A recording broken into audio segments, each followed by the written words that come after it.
Hi, this is Eleanor Fox. I am happy to be with you today virtually. I am sorry I could not be there in person.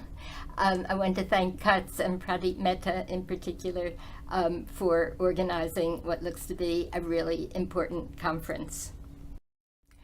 I will be talking today about competition policy and inclusive growth in developing countries. And here is my outline. I will say a word about my thesis, a word about what is the problem that competition policy might help to solve. Then we will talk about how competition law may help, and then how competition policy may help. Here is my thesis. Developing countries need growth. The growth thus far has been rather lopsided growth, meaning that huge portions of the society are still left out of major market opportunities, and the gains of trade go disproportionately to those who are already better endowed and better enabled. There is a two-tiered system that is forming, with large multinationals occupying a lion's share of many markets, leaving indigenous populations largely to the informal economy. So I call this a two-tiered system, and it is not a good system. That for inclusive growth, there must be one tier. And it must be the case that the great left-out majority in many of the developing countries have a fair shot at being a part of the market. So is competition law relevant? And my answer is yes, competition law is very relevant as one means to try to achieve more equity and efficiency in bringing the huge portions of the left-out populations into the market. So we're going to talk about this, and basically my thesis is that competition law, especially for developing countries, and especially where there has been a great left-out majority, meaning a lot of inequality, has to have regard for easing the outsiders' pathways to markets. So there has to be lower barriers, concentration on lower barriers, and concentration on more equality of opportunity in contesting markets. But what is the problem? Doesn't competition law already cure market failures? The problem is that in a large part of the world, antitrust law is actually pretty conservative. So here is a view from the West, especially my country. Markets work. Be careful not to chill dominant firms' incentives to innovate. Be very careful about finding exclusionary restraints, because you are probably going to be protecting inefficient competitors. That might be so in the United States, although I sometimes doubt it, but it is not so in developing countries where the problem is that masses of people have been deprived of a real opportunity to enter the market. So that is the problem, that without taking seriously the values of open markets, access to markets, opportunity of outsiders to compete on the merits, you have a two-speed market system where dominant firms, and they're mostly foreign firms, in one sense, own the market. Now I want to say a few words about how competition law can help the process of a more equitable involvement of outsiders in the market. And I'm limiting this to competition law objectives. I'm not including other social objectives. I'm making the argument then that actually you get a better market result if the law leans towards inclusion. So here are 5 points on how the law can help. Exclusionary practices when you're trying to figure out whether conduct is anti-competitive, suppose it's loyalty rebates, for example, take seriously the exclusions and marginalizations of outsiders, as well as take seriously whether the firm using the conduct is providing something helpful to consumers. Number two, which is really a subset, especially when there are exclusionary practices of state-owned enterprises, be very concerned that outsiders are excluded from the fair chance to enter and expand. Number three, on exploitative practices, one of the kinds of harmful conduct which we see often in developing countries is excessive pricing that actually harms markets in a very significant way. There were a couple of cases in South Africa where excessive pricing, that's my word, excessive pricing, not found by the court in the end, but very high pricing of an input from a recently privatized firm with no competition in, say, steel, can actually hurt the whole industry of users of steel and make them non-competitive. One must develop simpler rules for excessive pricing violations. Excessive pricing violations also often are in the area of pharmaceuticals, where people cannot get medicines they need. And an easier way to determine those cases is very much in order.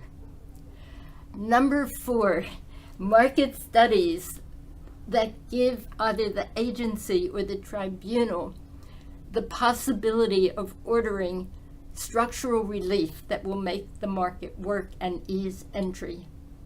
Many statutes give agencies the power to do market studies, but not much power to remedy the problems that are found in the course of the market studies. Some do, like the UK. Many more laws ought to be allowing for a remedy with teeth. And number five, remedy with teeth in general. Jurisdictions have to be more creative in thinking of practical relief that will ease entry of outsiders into the market. I know South Africa has done this in a couple of instances, including a cartel case, remedies in a cartel case, which include, among other things, funding and seeding the way, SEEDING, for small enterprises and especially of historically discriminated against persons to enter and engage in the market. Competition policy is all policy that involves competition, and I'm using it here to mean policy other than competition law. Competition policy can do a lot. In developing countries, the policy that is other than the law enforcement can be much more important than the law enforcement, because the countries might look around them, the agencies might look around them and find that the work that has to be done to open markets involves advocacy, involves working with the legislature and other methodologies that are other than law enforcement, even to create a space so that competition can work. So here are just a few. The authorities have to have their minds set on where are the restraints to entry by outsiders, where they might pick a fight and they might win. This is a sensitive subject because there are many fights that they cannot win because of the political arrangements. So number two, but it's really part of number one, destroy privilege and incumbency advantages where you can. Number three, just look around and see what is needed. Why so many people in the society are unable to pierce the market veils. the entrepreneurs need credit. If they're unconnected, they often cannot get credit. They might have no collateral to put up, which affects many women who own farms and run farms. So think and look around for the best way to make the credit market work better. Or if the market can't work, to jumpstart it in some way, which might be funding as market friendly as possible. Number 4, I put down education and retraining only because education and deficiencies in education are a huge part of the problem. It's a different problem from competition itself, but must be addressed. So number 5, much more centrally to competition itself, research. And a CCRED at the University of Johannesburg is doing this research, and it's research on the cost of unnecessary barriers to entry and opportunity. They're doing wonderful research on very particular markets, very roots up research showing how and where there are unnecessary market barriers that may not be noticed and might come down. So number 6 is brainstorming, thinking and inspiring from whatever angle. There is an interesting competition each year put on by ICN and the World Bank Group, which is a competition advocacy contest, asking anyone who wants to, any agency that wants to participate, what is the best success story you have this year of how you have used advocacy to increase competition. And usually the stories are from developing countries, and they're very inspiring stories about how they have set their sights on barriers that keep the left out majority from having the fair chance to compete. Many of them, incidentally, relate to procurement, that there are so many countries in which there seems to be a conspiracy in which there are the big firms have some kind of bid rig, and the government official plays into their hand and may get bribed and may set the specifications only that could be met only by one of the bigger companies for artificial reasons. They set the specifications to play into the hand of what the big companies provide. So a number of the developing countries have found the restraints and done something, and sometimes successfully, to go after these restraints and open the markets to fair competition on the merits. So I put South Africa here under brainstorming for the following reason. As you all know, South Africa has proposed draft amendments that would amend the competition law for inclusive development, especially of the historically disadvantaged people.